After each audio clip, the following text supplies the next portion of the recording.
We all remember recess growing up in school. Recess was a time of day where you could have all the conversations that you could not have while in class. Recess is where you had the real conversations. And real conversations we're going to have. In each episode of the Recess Podcast, I'm going to have real conversations explaining students and school. I'm David McGuire, and I'll be your host. It's recess time, y'all. What's up, everybody? It's back on a Wednesday. I cannot believe it. I would be remiss, and my mother would probably kill me if I don't say, to God give all the glory. I've made it to 1 year. The Recess Podcast officially turns 7 o'clock, April 2nd. Absolutely. It was 1 year ago today. And I got on with Jadon and India and Kiana, and I said, hey, I'm going to do this podcast. You guys want to hop on with me? Had no idea what I was doing, and we rocked it. And now, 36 episodes later, this is episode 37, 1 year, and we are here. And there couldn't have been a better show than to highlight the importance of parents having the power.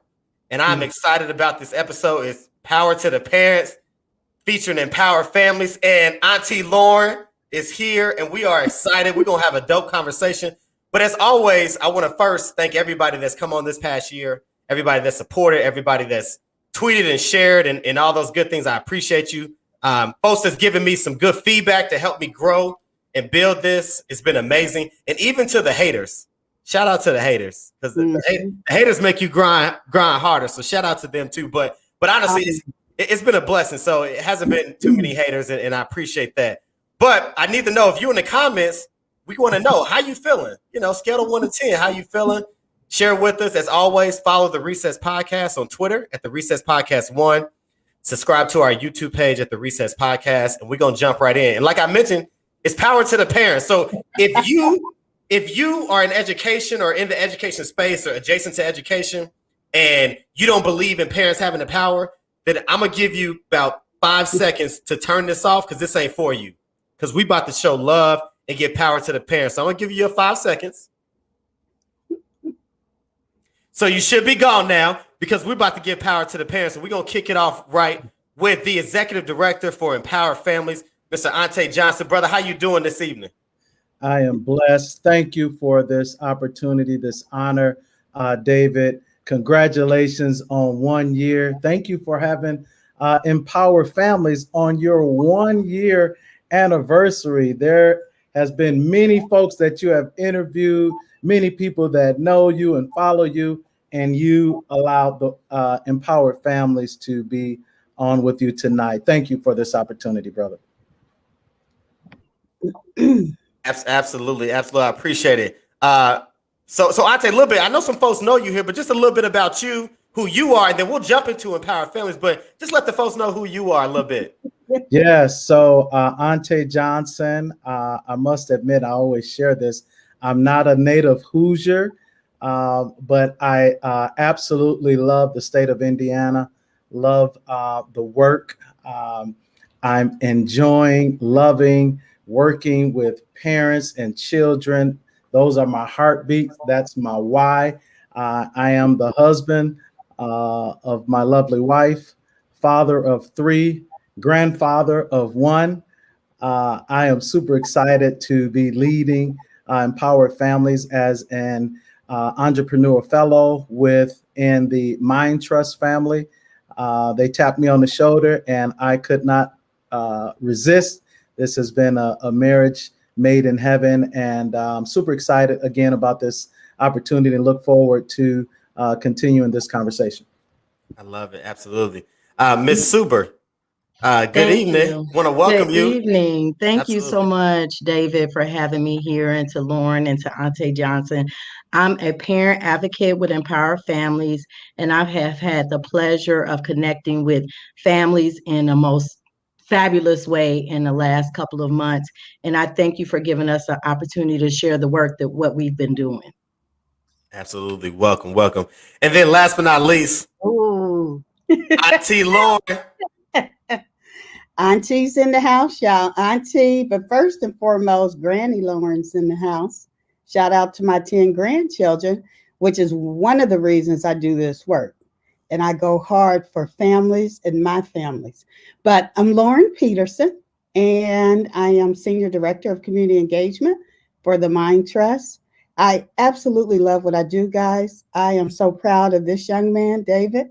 Thank you for having me on the anniversary show. Absolutely. Thank you so much. I'm looking forward to tonight's show. You all need to join in. Here's some great things that Empowered Families are doing. Here's some great things that the Mind Trust is doing alongside Empowered Families. And David, I'll send it back to you. Absolutely. I appreciate it. So look, real quick, I gotta give some love to my mama, who when we talk about parent, right? And power to the parent. You know, my mother helped me get here. My mother and my dad, but it was, it was a decision by my mom, 27 years ago, right? To lie about our address, to put me in a better school, right? That she felt was best for me. But I'll say this, the piece about me being an educator was I never wanted another family, another parent, another mother to have to make that decision. And so I pride myself as a school leader, right? To build a school in the neighborhood where parents can be proud of it, right? But if they're not, the important thing is parents know you got the power to get your kid into school that you feel like they deserve. So, but I want to shout out my mom for sure. And then shout out to my Engage podcast, my other co-host, man, Dr. Bashan Smith, man, who's doing some big things in Missouri. Bro, I'm gonna have you on the show for sure, man. Definitely. And yeah, the glow up is real. I got posters and a new mic now. So those that knew me before, I didn't have nothing but a kitchen table and a computer, but so I got a little bit now. But shout out to everybody in the comments. We see Kateri, she's showing us some love there. Absolutely. Got Claire, my Far East Side ride or die. She's here as well. And then also Miss McGuire, absolutely. She's giving a fist bump. She says she's feeling like a 10. And also Miss Darby as well. Hey, Darby. So, there you go. In the house. You go, in the house. So again, folks, listen. Tonight, if you listening, jump in the comments, share. We're going to have, again, power to the parents. Mm-hmm. And before we do that, we got to tell the folks who and what Empower and Families is. So, give us it all, right? The mission, the vision, what are you guys about and everything like that. So for there's folks that know a little bit, folks that don't know anything. Mm-hmm. So make sure we cover all that. So Mr. Johnson, who is Empower to Have Families? Yeah, thank you again, David. Empowered Families. We are a parent advocacy organization here, to your point, to not only be empowered by families, but to empower families as well. Our focus is on all families, but in particular, Black and Brown families. As we know, Black and Brown families have many challenges. And I don't have the time to go into all of those details, but what I will say is, along with Ms. Delma and other parent advocates, we are connecting with families in Indianapolis and across central Indiana. One of our purposes and one of the things that we often ask is to our families is, are you empowered? It's a simple question, but not all families realize or have tapped into their power. And what we mean by power is it's the ability to leverage, right? Not only your assets as a mom or a dad, but also the assets of school leaders, the assets of other students whose parents may not be engaged, but you're their mom, dad, you're engaged. And so how do we help parents and families to engage within the school system? Not all parents have the privilege to be able to attend PTA meetings. Not all families have the opportunity to go up to the school and have dialogue conversations. Sometimes we know that those conversations, there's communication breakdowns. And so that's where we feel Empowered Families comes into play, to help families navigate this this pillar. Education is a pillar in our society, and if I'm honest, not all of us, not all children are benefiting from education. There are extreme gaps when we think about Black and brown children, and so we want to help families to understand their collective power. I like when I'm gonna steal this phrase, and I know Delma is on with me tonight, but Delma said something so incredible. She said, an empowered parent empowers their children. Think about that. And that's why we're here. That's what we want to do, is to listen to families and learn from families, but also to educate them, to organize with them, and to lead them. So we're just starting, but I'm excited about our future. We're developing some powerful things. Our strategic plan right now, we're going to release an enrollment report in a few weeks this month. Be on the lookout for that, everybody. But I'm just excited for this opportunity, and I'm excited to serve parents and children and our babies here in the community. Listen, we only 11 minutes in. We already got a tweet worthy. It said, "Empower parents, empower their children." Man, so you're gonna see that across the Twitter a lot tonight, because that is strong. Absolutely. I mean that's the key. That's what you need. You need to empower parents and families to make that choice. I know Dr. Smith and I, who do the Engage podcast, we're school leaders, and so we talked about, we had some parents on out in Philly, and the show was talking about reconnecting schools and families. And we had the 3 E's. It was engage, encourage, and that last one, empower, right? Give parents the power and the ability to advocate on behalf of their children, right? Like that, it was that simple, right? It's the school's obligation, right? If the parent doesn't have it, doesn't know how to get it, it's the school's job to help that. But what I'm hearing is, it's great to hear now there's an organization that says, you know what? Because I'm gonna be honest, and I'll tell you, you dropped some real, and the folks that don't know, the Recess podcast stands for Real Education Conversations. And so, like you said, if we want to be real, right? It's a lot of schools that ain't doing what they should do for kids and families. So it's great to have an organization that says, in absence of the school that's not helping you, we're here to come alongside of you. And I think that's great. Absolutely. So, Ms. Super, before I have a specific question for you as a parent advocate, but is there anything about empowered families that you want to talk about before we jump into like the role of the parent advocate? Yes, this has really given me the opportunity because, quite frankly, David, I'm a parent myself, and because I face so many challenges within the school system with my own children, when this organization came along, things that I had to do, things I didn't know about as a parent, I basically created my own blueprint. So when this opportunity came along, I'm basically sharing this same blueprint with parents who found themselves in the same place I did as a parent, not knowing, feeling defeated. But I just connected my team together. God has blessed me to have a sea of friends who are in professions, like Janae McKnight is one of those. I have friends that are principals. I have a sister who's a teacher. So all of these people have come alongside of me. They empowered me. That's what allowed me to be an empowered parent, and therefore go to a school and be able to advocate for my children. Listen, that's it right there. That is, like you said, it was you needed to do it for your own child, right? And knowing that you're going to be his or her best advocate, right? Yes. We say it all the time, right?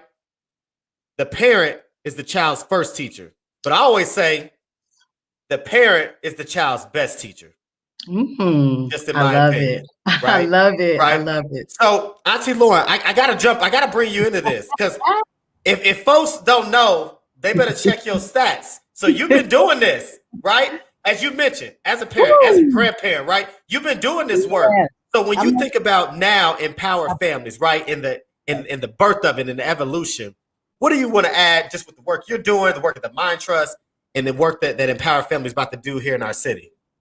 Well, you know what, David, you are correct. And I'm going to say one for the grandparents. Tonight is about the grandparents that are raising children alongside the parents to give that extra, that village. You'll always hear me talk about that village is so important. And it comes from all different shapes and forms. But like you said, been doing this work a long time. It's such a passion of mine. It always has. And there's such a need for this community engagement work and power and parent empowerment work. I was so excited that the Mind Trust took the initiative and said, we need this. We need to do something. And I got to give a shout out to Shannon Williams, who's our Senior VP of Community Engagement, who said, you know what, if I'm going to be here, we got to make things happen at the Mind Trust. That's what brought me to the Mind Trust, hearing that. And so it is the responsibility not only of our organization to make sure that we empower families and parents, but it's the rest of these organizations. So a lot of my job will be working with different organizations and along with empowered families to pull them into the fold of what they're doing. Absolutely. Listen, you guys named it. I'll tell you, you mentioned it. You're an entrepreneur fellow with the Mind Trust. Lauren, you mentioned it. Senior director at the Mind Trust. I want to say something. And listen, not that the Mind Trust needs it. And Brandon and I know we get on Twitter and listen. And I know there's some people that are listening, that are some haters. And this is a good thing about having your own show. You can say what you want to say, right? So I'm gonna say this to those people who either are listening now or gonna listen later. When you complain about the money the Mind Trust is throwing out, I need you to do the full research, because this is an organization that decided to invest into parents, into grandparents, into aunties, into those people that are standing in the gap, right, in that role for children, all kids.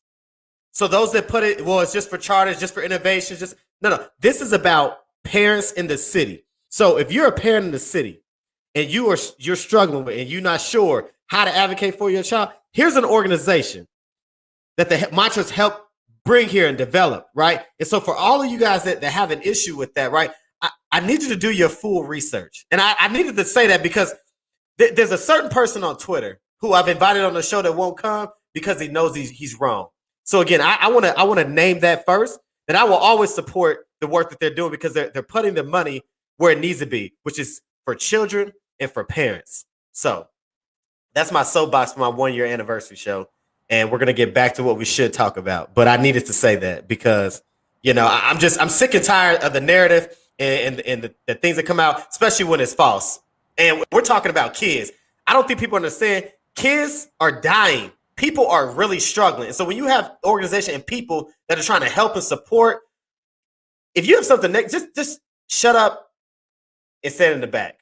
Otherwise, come alongside and support. If you have constructive criticism, that's one thing, but we don't need the negativity. And that's just how I feel. So anyway, Ms. Suber, back to you. You mentioned that you're a parent advocate. Yes. So what is that work? What is the work of a parent advocate? How do you see parent advocates with empowered families helping other parents become advocates for their own child? Well, David, I'm glad that you asked that question. Within the last couple of months, I attended about 4 IEP meetings as a parent advocate with Empowered Families. And what this role has meant to me is really me seeing in action saving lives. Because oftentimes, if you put your child in the wrong school, which we mentioned before, that can decapitate the future of that child. And it's that serious. It's decapitating that child's vision, the essence of who they are. So with me attending these several IEP meetings and these parents feeling like they were lost, the school was not hearing them, they weren't hearing the school, they weren't understanding.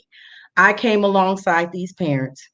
We created a blueprint before they went into the IEP meeting. And I coached them on what to say, what not to say. But first and foremost, I told them, you are a representative. So you're going to come in there and represent your child in the best way as possible. And you're going to be professional. And I talk them through, keeping yourself calm, remaining relaxed, because you're here for them to hear you, but also you're here for your child. So what a parent advocate means to me, David, is that I am literally saving the future of our children, our Black and brown children. So just by simply partnering with the parent, giving them the confidence to know that what they're doing is the right thing, and they're basically spearheading their child's academic journey. So this is what this has meant to me. Stepping in the gap, standing alongside. And with these parents, I don't stop working with them, David. I check on them every week, see how they're doing. During the IEP meeting, listening to what the teacher is saying. If they're saying the child may need to do some of these things at home, I partner with the parent afterwards. If the child needs to work on a schedule, I'll print out a schedule, check in with the parent. How's that schedule working? What's not working? Let's come back. Let's talk. Let's rethink this thing. So I am literally standing in the gap and standing beside these parents. And that's why I'm so happy that we have empowered families, because this is what parents need. Absolutely. And I want to stay on this advocate piece as well, because I have another question that ties into it. But we also had a question that came from somebody that was listening. And, I'll answer, but I want each of you to answer too, because I know it says as a school leader, so like as me. But when you think about your own children, when they've been in school, like what do you expect, from that school leader? So the question says, as a school leader, how do we get parents to desire to be empowered? How do we motivate parents to come out to parent events? So I think for me, quickly as a school leader, I think I learned early, when we have these events in the evenings, it would be wise to ask parents beginning of the year, what days of the week work best and what don't, right? For somebody that grew up in the church, when I was a young school leader, what day do you think I picked to have meetings? A Wednesday. Knowing everybody's at Bible study on Wednesday, but I picked Wednesday. And then got mad when nobody came, right? Because I wasn't thinking, right? It was me being selfish. It was me thinking about, well, this is what works for my schedule. It's not about what's my schedule. It's for the parents. So, sending those surveys out would be the best thing early in the year. So parents, when we have meetings, what's the best date? What are times that work best for you? What days are not good, right? That's the first thing. I think the other thing, to the first point, it says, how do we get parents to desire to be empowered? I think parents are empowered. I think sometimes schools throw water on that fire that burns inside of parents, because they don't make the school a welcoming place. So if I'm a parent and my child's school is not welcoming, well, hell, I want to come in there anyway. People rude, they don't speak, they don't know me, right? They barely know my kid's name, right? And so I'm not, I'm upset in the gap for my child, but I'm not going to be open and willingness to help you. So it's our job. I keep saying that our job as schools, right, to extend a hand out, make the school a welcoming place, right? They got to be VIP, right? When we go to those fancy restaurants and they valet your car, they know your name because you put in the reservation. That's how parents got to feel when they come to school. You got a principal. Hey, Miss Lauren, how you doing? I saw you at a birthday. Happy birthday. It's got to be things like that. You got to know what's going on so they can feel part of the family. So that's my thoughts on that. What are you guys' thoughts on, like, how do we get parents? What can schools do? I'll frame it this way. What can schools do to make sure that parents' desire continues to burn, and how can we get parents out? David, if I can jump in real quick, what you're saying is customer service, because they are providing a service, and the customer is families. Why do we return back to businesses? Because of the customer service. You mentioned something that was so key. I just sent my daughter back to school. She goes to Paramount, shout out. And real quick, this is the first time my child has mentioned her teacher, which is a Black male, has been having conversations with her. She says, Mom, my teacher talks to me. She said, Mom, I was walking down the hallway and another male teacher, she said, a boy teacher, complimented me on my hair. What are they doing for my baby? They're building up her confidence. Loving on her, yep. And and what is she going to want to do, David? She's going to want to return because she's feeling the love. I'm gonna stop. Listen, that is so true, right? That kid, I mean, that's all kids need, that love. and when you can talk to kids, right, have a conversation, they're gonna want to come to school, right? Because it's like somebody there cares for me. Somebody there, if something bad was to happen, there's somebody there that's gonna look out for me. Absolutely. Right. So Ante, Lauren, your thoughts? Like, what can schools do? You know what? You know what? I sit on several committees, and one of the things we talk about taking things to parents. You already hit it on the head. We need to start asking them.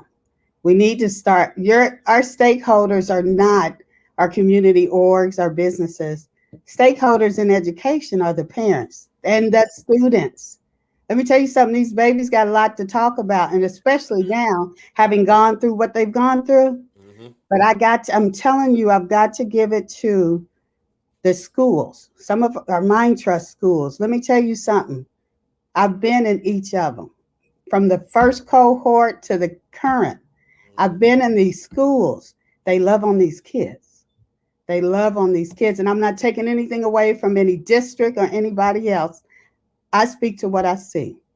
But one of the things that we've got to start, as Delma said, we've got to show love, because some of them, that's all they get is when they come to school and you love on them.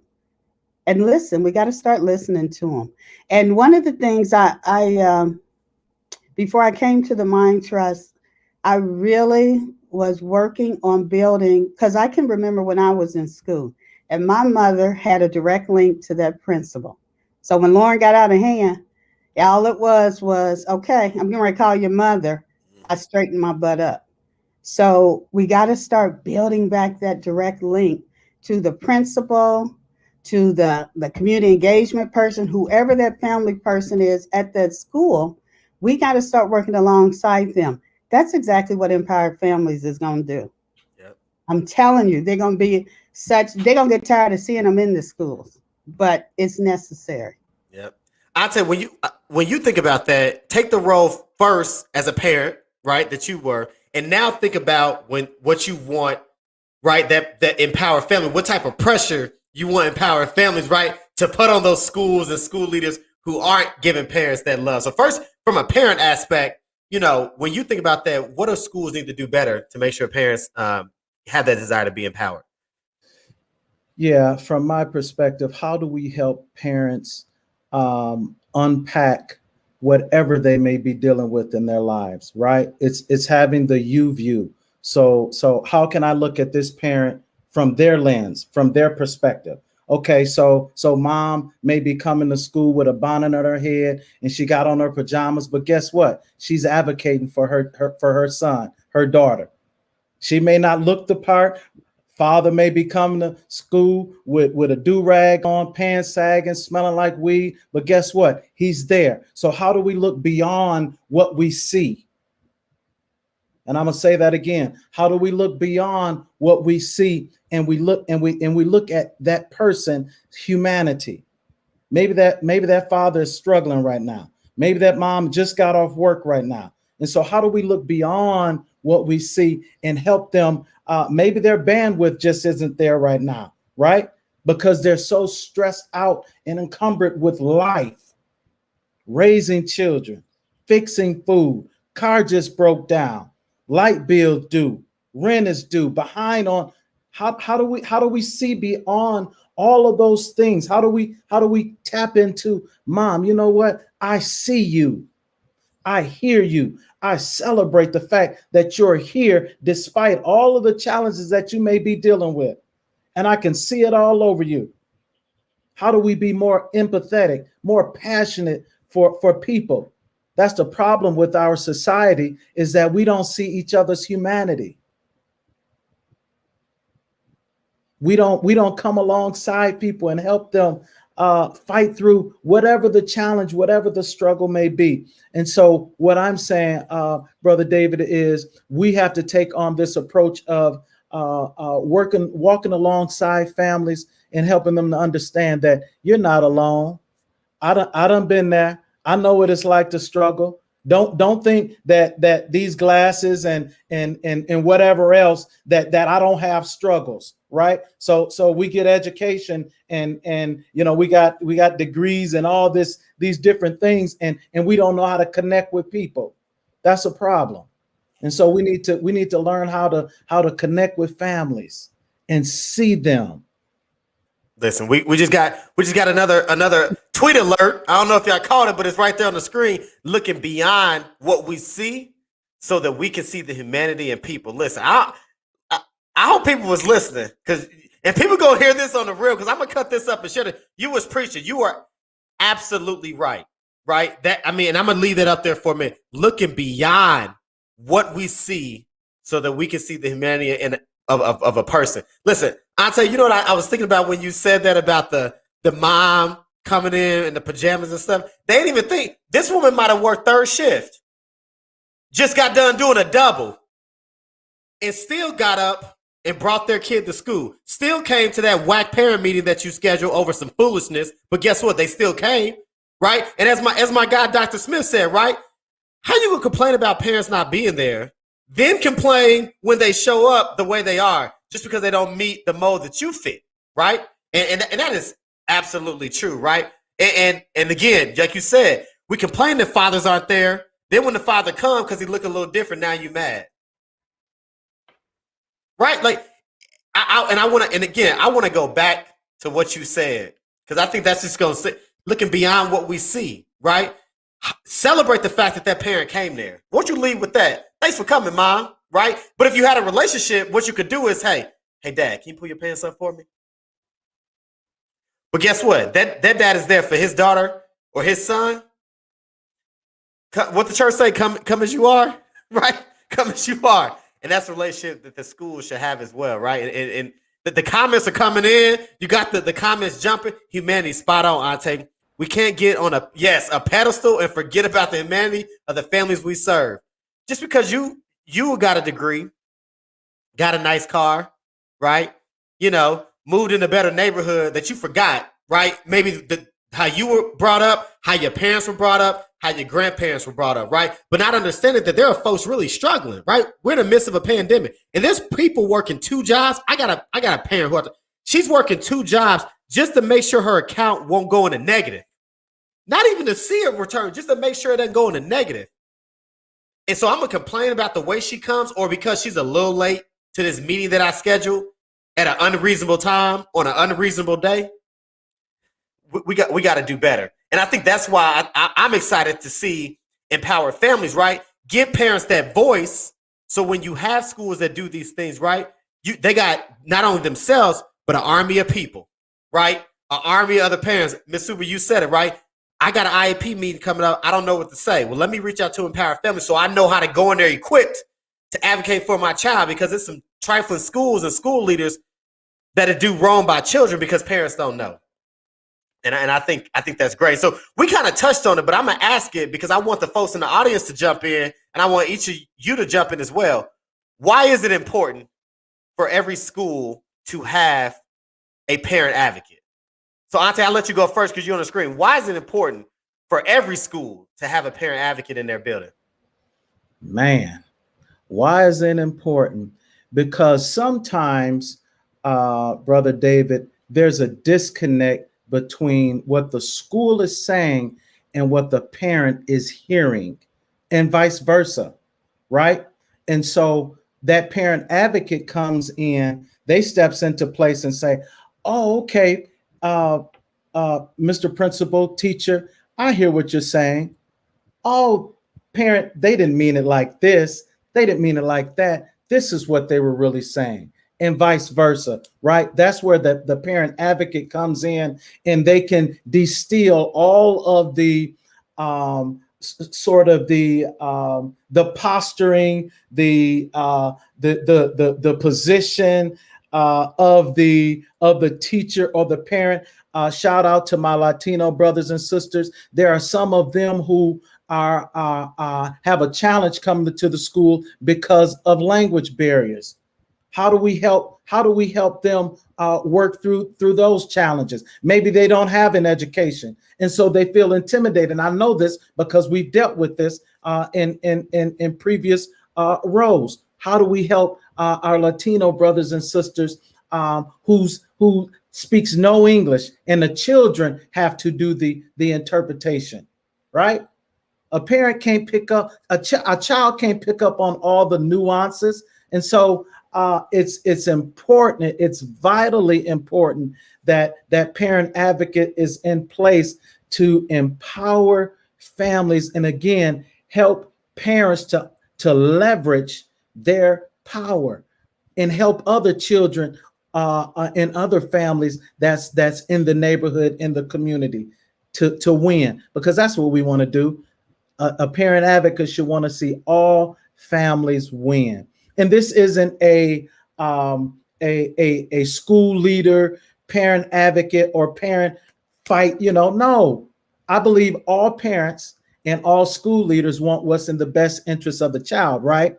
But there are some times where there's a breakdown, and that's where that parent advocate comes in at to work through those challenges, work through those breakdowns. Absolutely. I want to give a quick shout out real quick to Miss Hollins. That's one of my parents at Tinley Summit, who's definitely an advocate for her child and an advocate and supporting other families as well. I'll tell you, said something, man. I got to go back, man, because you just dropped it on us. I want to make sure I got this right. Sometimes there's a disconnect with what the school is saying and what the parent is hearing. Did I capture that right? Yes, sir. And that was it. Listen, when I heard that is so true, right? It's that communication piece, right? And a parent advocate, right, can help bridge that gap, as it was mentioned. So, Ms. Suber, I'm gonna go to you next, right? Why is it important for schools to have parent advocates? It is very important because exactly what Ante just said, humanity. Advocates do bring humanity, because sometimes teachers can be bombarded with reaching goals and tests and this and that, and they forget. At one particular meeting I was in, the school was bombarding this parent with all of this information. Go on this platform, go on that platform, go on a platform. And I just said in a nice voice, I asked the parent, I addressed her by Miss Such and Such, how do you prefer to receive your information? Do you prefer to receive it by email? Do you prefer to receive it by mail? Or Miss Such and Such, are you even familiar with getting on those platforms? And she said, no, I'm not. And then I was able to ask the team there, well, could somebody be able to connect with this parent and assist her so that she'll be able to get familiar with the platform, so that when it's time to do the homework, she'll be able to help her child. So being able to be in those fine details, that can make or break a child's success. And it'll also make or break how the parent feels. Because when your child is failing, you feel that you're failing as a parent. So when you have those opportunities to see that you can do something, you can make a difference, that builds up your self-esteem, and therefore it's going to bring up the self-esteem in the family. So parent advocates do bring the key part that Ante was talking about, and that's the humanity piece. Yeah, and I love that piece you said about when parents, when kids are failing, right? The parents feel like they fail, right? And I'm gonna keep going back to this just because it's my role as a school leader, right? The same way we said we shouldn't make kids feel like failures in school, we shouldn't do our parents the same way. But when you got that parent advocate, right, who can catch their parent before they fall, right, and can remind that parent, right, you fall on your back, not your face. So if you can look up, you can get up, right, and pushing them to do that. That's why I feel like parent advocates are great. When I was a young, school leader, didn't know nothing, right? I didn't realize the value in that. And I said it to you all in the pre-show backstage, right? The importance of a parent. And I'll share that story later. But when you got those parents in your building, those advocates, right? They stand in the gap for the kids, for the other parents, and sometimes you as a school leader. So I'm going to just leave that there for some of my school leaders that don't believe in important to parents. But Auntie Lauren, when you think about, and you mentioned you've been in schools, right? A lot of schools with your work you've done even before the Mind Trust and with the Mind Trust. Right. Why is it important for these schools, for our schools, to have these parent advocates? You know why it's important? Because one of the things, I just want to throw this out here. One of the things we do not do, and it's one of my mantras, we don't shame parents. We do not shame parents. Okay. So I've said that, but it is very important to have the advocates in those schools, because guess what? They can go places that you all can't. The advocates can go to their homes. The advocates, because I've done some of that work, they can get parents to talk to them where they won't talk to a principal, administration, or anyone else. Parent advocates meet parents where they are, you know, and they like Delma said, I'm a parent myself. I've been a parent. My kids are grown. I'm a grandparent now. We meet parents where they are, and we listen. We listen. It's not always talking at parents. It's about listening and just figuring out what their needs are along with them. You got to have them in your schools. You got to have them. Listen, when you said Look, Empower Family, power up to Empower Family. come on, man, power to the parents. But you said it. Listen, that I think that should be on every principal's door. We don't shame parents, right? So when you walk in and out of your office, there should be this reminder, right? We don't shame parents. I got this little placard thing on my desk that says, today's goal is to keep the tiny humans alive, right? I think we should add something for principals, right? In schools, we don't shame parents. And I think that should just stamp, right? Be a permanent fixture in school leaders' mind, right? We don't shame parents, right?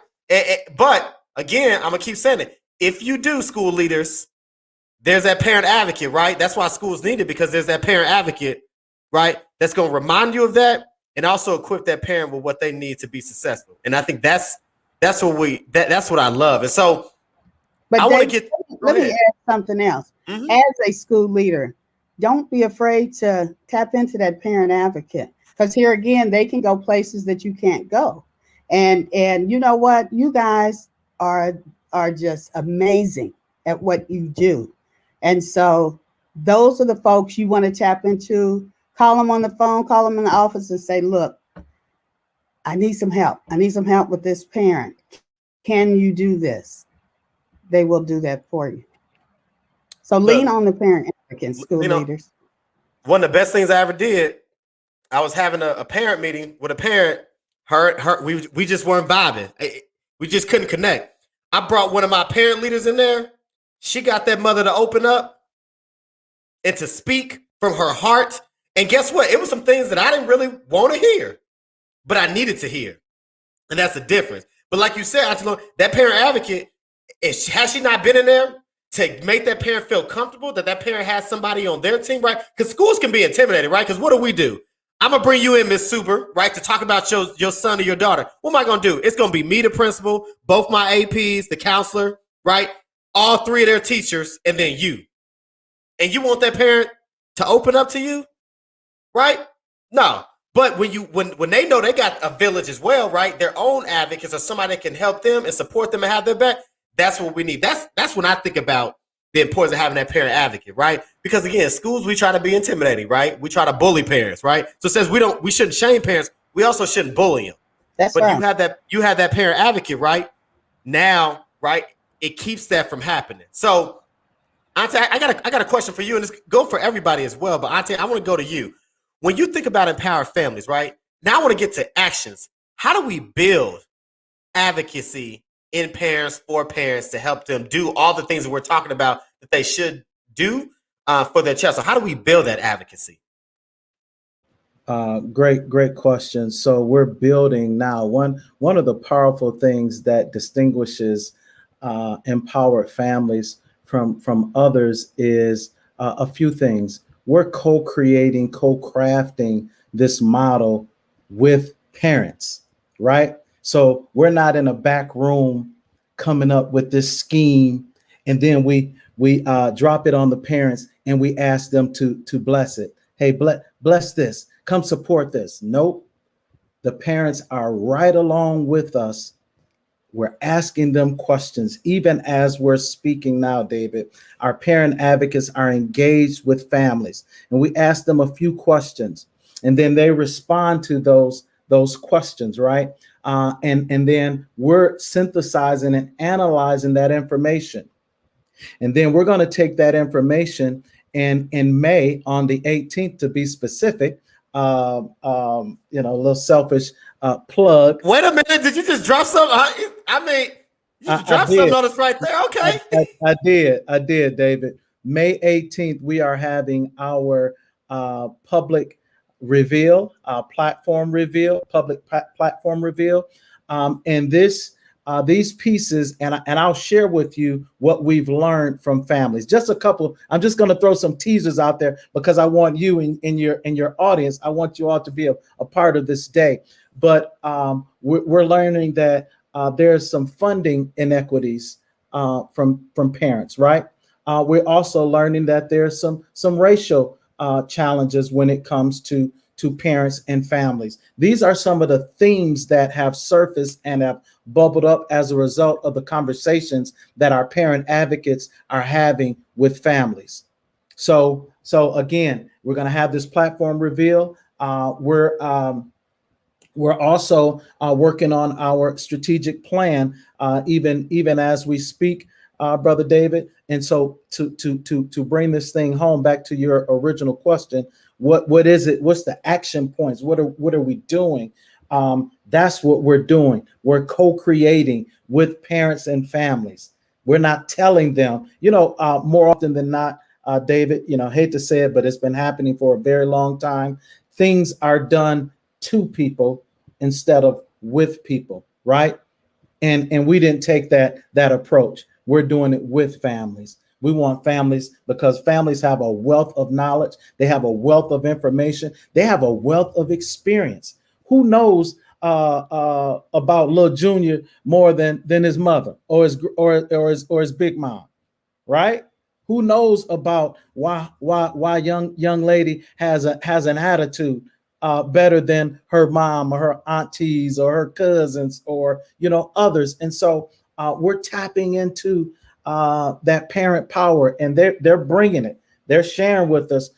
We got a lot of challenges, but I'm excited to see and to say that I believe that Empower Families, along with obviously, we can't do it all, but our parents are there helping us, and other Mind Trust and other organizations are going to help us to really make a mark that can't be erased. Listen, a couple things I want to highlight before I go to Auntie Lauren and Miss Super. First of all, we said it. It's power to the parents, and it can be a hashtag. It can be all caps. It can be bolded.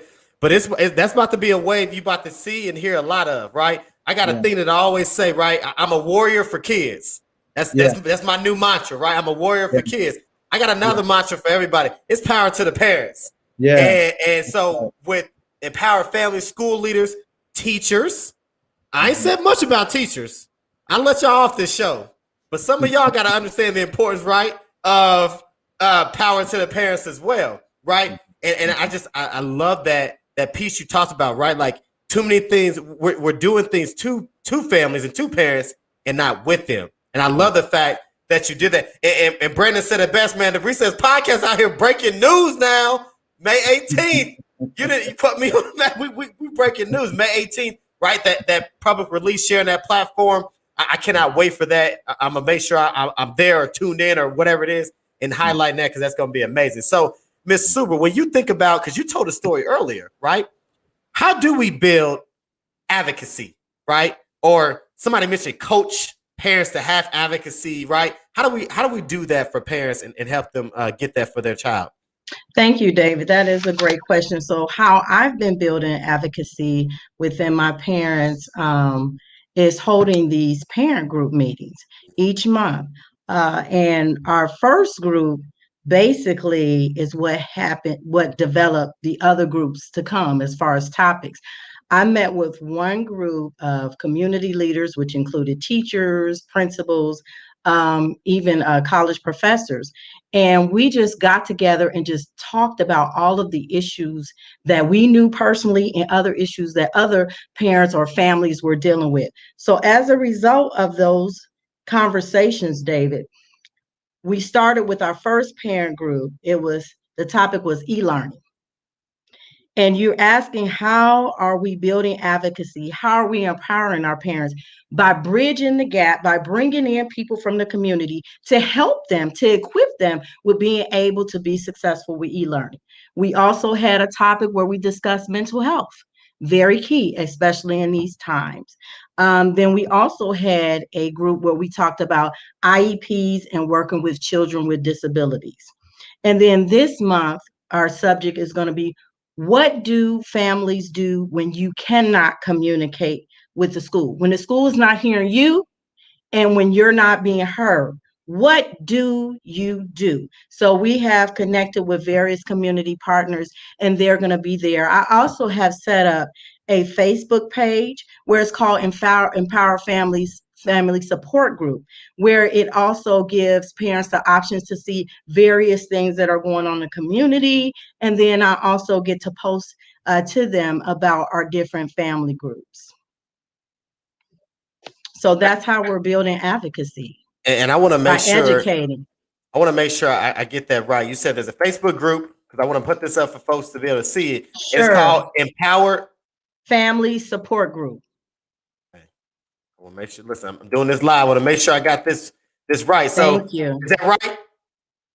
Yes, sir. All right, yes, there we go. Sir. I'm gonna leave that up for a minute, even as Auntie Lauren jumps in. So, Auntie Lauren, when you think about building advocacy, right? Because I know you've had a lot of conversations with parents, right, who come to you with questions or suggestions or things that they need, right? So, how do we build this advocacy or coach this advocacy up into parents and things like that? Well, one way we do that is we're doing it through Empowered Families.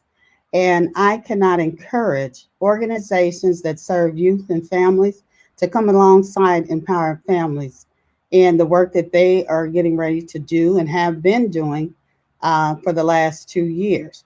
That's one way to build advocacy. Another way is, as folks are on these different committees, don't forget to talk about the work and talk about parents and how the importance of having parents involved on these different committees and in these different platforms as well. The Mind Trust is going to do its due diligence as far as empowering families, empowering advocacy work throughout this city. And we're going to come alongside Empowered Families strong. And so, yeah, that's how we do that. Listen, I'm getting chills. Some of y'all know it, and I gotta give some love real quick. So I have a soon-to-be 2-year-old. Her name's Zuri Rain, right? So now I'm a parent, and so I see all this in a different light, right? And I get chills because I think about, while I do wear the school leader hat, right? When my baby gets in school, and let's just say by chance she's not in the school that I attend, right? Because her mom wants to send her somewhere else or whatever. Let them do wrong by my baby. I'm going to tear that sucker up. I'm telling you that right now, man. I'm tearing that thing up. And they really done messed up, because I know this school thing, right? And that's what you got to be careful of too, right? Don't mess over the ones that know what's going on. But I want all parents, regardless of the education level. Like the question said, what happens when the school is not communicating? My advice is go in there and tear that sucker up. Tear that thing up. And I don't care if they call you ghetto or what. You show them every bit of ghetto. Because like I said, I'm a warrior for kids, right? And so parents are the same way. Go hard for your baby. I tell my teachers this, right? Every year, every summer, I look them in the face. Before we talk about anything curriculum, anything like that, I said, you see these desks that you're sitting in? When school starts, there's going to be kids that sit in this desk. That's somebody's whole world. The most important and precious thing and most valuable thing they got in this world that they will die, lie, cheat, and steal for, that's going to sit in this seat. You have an obligation to take care of that child and teach that child. Because if you don't, I expect that parent to come in here and raise hell. So power to the parents means raise hell for your kids when they do your kids wrong. But let somebody try to mess over Zuri Rain in the school. I'm tearing that thing up. David, could I share a couple things? Absolutely. That I didn't share. Obviously, I shared the main piece that our parent advocates are doing, but they also, and Delma alluded to it, we're having one-on-one conversations. Now those conversations some are in person, but for the most part, they've been virtual. We also took our parent advocates through some training on social media and how to amplify not only their voice, but our voice through the social media platforms. I'm laughing because a couple of our advocates weren't used to public speaking. And so I challenged them and I said, well, hey, there's an opportunity. Mid-North Promise had invited me to speak to their parents. And I was like, you know what? This is a great opportunity for a couple of our parent advocates to facilitate this conversation. And man, they knocked it out of the park. They prepared their PowerPoint presentation. They each had a section. They were answering questions. They were engaged. And so it's all about, and I often share this with them, I'm going to push you. I'm going to challenge you. I'm going to love on you. But it's to pull, and that's what we want to do with parents. It's to pull that greatness out of them and then show it to them. Because when you pull it out of them, you want folks to see, yeah, this was in you. You can do this. And to see the smiles on the parents' faces, the advocates' faces. One parent, Dama remembers this, the parent that she went into the IEP meeting with, she thanked Dama publicly on Facebook. How powerful is that for a parent to go into a meeting? You know, it's like, David, it's one of those things, and I don't know if you have older brothers, older cousins, but, you know, when somebody pick on you on the playground, you know, you by yourself, you know, you're a little timid, but it's a whole other world when you got backup. When you got your people with you. That's how that parent felt when she stepped into that IEP meeting with Miss Suber. She felt like, oh, I got some backup now. I'm okay. Yep. We can get through this. So that's the importance of having a parent advocate in your life. Man, I love that. And I cannot believe I told you this hour will go by fast. We already at the hour point. So I close out every show. Where I do a thing called Final Thoughts, and I definitely want to give that. And so what I do with Final Thoughts is I give the solo screen. And so I'm going to kind of go in reverse order. So, and listen, Final Thoughts can be whatever you want. It can highlight something you already said, share some more information, or, you know, give tips or anything for family. So Auntie Lauren, I'm going to go to you first on the solo screen. What's your final thoughts this evening on the show? Final thoughts for me, David, and that's to everyone that's listening on this. And please share this with those that aren't listening. One, it is our responsibility. It is our responsibility.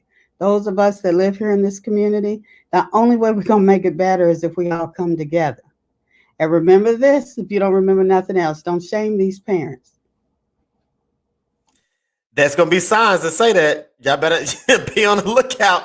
I might even have a shirt next show. Don't shame these parents. Absolutely. Miss Suber, final thoughts. What do you want to leave the folks with this evening? Thank you, David. So my final thoughts is to end it with how are we building advocacy? And I spoke to you about the family support groups that we're having.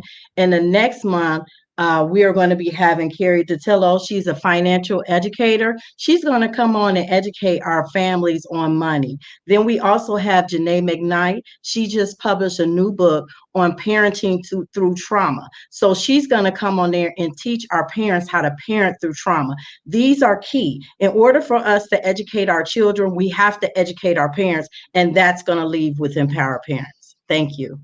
Absolutely. I love it. Miss McKnight, if you're still on, if you could hop on or, you know, shoot me a message. I would love to have you on the show to talk about that book. I love that title. So if you're interested in doing a show to talk about that book, definitely let me know. And when the book release, like I always do with books, if there's any parents that need that book, I'm willing to offer and buy 5 books for parents that need it. But Miss McKnight, if you can hit me up, would love to have you on the show to talk about that. So, Brother Ante, man, you didn't gave us a bunch of jewels and sermons, man. What you gonna leave us with tonight in the final thoughts? Final thought is this. I am tired. I don't want to say sick and tired, but I am extremely tired of Black and brown children being the collateral damage for systems that are failing them. Tired. And empowered families, we're here, we're excited. We're going to work with parents and families. We're going to empower them. They're going to empower us. We're going to learn from them. They're going to learn from us. We have a lot of work to do. It's a daunting task, but I believe in our babies. I believe in our families, and we're going to work together, and we're going to create this collective impact. Yeah, I'm super excited about that. But yeah, our children, we can't afford for our babies to be the collateral damage of systems that are failing them. And so we're just going to put systems, we're going to put parents, we're going to put educators, administrators, even ourselves. We're going to put us all on notice because our children, our babies deserve better. And there's no excuse, no excuse. And so thank you, Brother David, for this opportunity. Again, congratulations for your 1-year anniversary. Thank you for this opportunity. Shout out to empowered families. Again, one final thing, David, that I'll mention is there's an enrollment report that we're going to release this month. So you'll be hearing more about that. I'm very excited about that report. It's going to share some awesome data on how schools are doing, how schools are growing, et cetera, et cetera. So looking forward to that. You'll be hearing more about that in the coming weeks. Thanks so much. Absolutely. So I'm tired of Black and brown children being the collateral for the systems that are failing them. Want to make sure I got that right for the Twitter. Make sure that people know what that is. So my final thought, real quick, and I'm gonna put this up here. Want to get our last comments. Definitely for folks that's been rocking with us. May 8th, absolutely. So I said it before, the Recess Podcast is going to sponsor 5 books. So the first 5 families, parents that reach out and want a copy of that book, I'm going to purchase 5 books. And then Ms. McKnight, let's you and I hopefully link up to get you on the show to talk about it. So as I started the show, I've been advertising it all day. This is the 1-year anniversary of, the Recess Podcast, and it has been a blessing of a year to do this and to have these conversations, right? And I said it before, the Recess Podcast stands for Real Education Conversations Explaining Students in School. The acronym fits, right? And that's what Recess is. And what I always wanted to do a year ago when I set out for this was I wanted to have conversations that I felt like people weren't having in relation to education. And when I say people, I felt like, and I tell you, you guys mentioned it, and Ms. Hollins, I got you for sure. There was too many of these meetings happen behind closed doors, and these conversations about education happening behind closed doors, that happened in a space where parents didn't know about it, times and things like that. The one thing the pandemic did was it helped this virtual platform that I can listen to it at my own time on my couch in privacy of my own home. I can listen to it later and things like that, so I can always stay up to date on the information. But I always wanted the Recess Podcast to include 2 people that I felt like was always left out. That was kids and that was parents. And if you look at any of my shows, I've had 3 shows with children, high schoolers, college students, right, on the show talking about their experience. I have parents, right, all types of parents, well-educated, somewhat educated, right, all, that fit the whole gamut I've had on the show because I wanted to have these conversations. And I'm going to continue to do that. But I want to name something because I didn't talk about teachers. And I just want to say this. When legislation, or they feel like teachers are being mistreated, right, they do those Red for Ed days at the State House. But I'm going to say this, and I'll tell you, it goes to your point. The next time the system tries to make our children collateral, I want parents to rally behind that power to the parent, and let's all go to the State House and let's tear that sucker up then. Let's march down there, or let's all the parents at a certain school or whatever place, let's be there, right? In force, the same way these teachers do, right? When they feel like they're being mistreated, we need to do the same thing. So again, anybody that's a parent or adjacent parent, grandparent, auntie and uncle, remember that power to the parent. And let's remember the next time, as Auntie said, the next time the system tries to make our Black and brown children collateral, that we remind them that you're messing with the wrong people. And we got the power.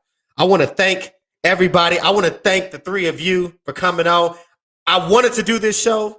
It was when I thought about the 1 year show, I reached out to Chelsea and Auntie Lauren. I said it to you. I said, I want to bring on Empower Family. Let's have a show about parents, because it was a perfect fitting for the show. So I want to thank you all. I want to thank folks that's rocked with me. I'll be back next week for episode 38, right? 1 year and a week I'll be. But that show is going to be called Necessary Trouble. I'm going to get into some necessary trouble with a friend of mine. I'm 1 year older now, so I can do this now. I have a little bit of a platform. So I want to thank everybody. Again, if you haven't, parents, make sure that I'm going to let you know that if you haven't, make sure you register for the Teach Indy Now Educators Conference 2021. It is free.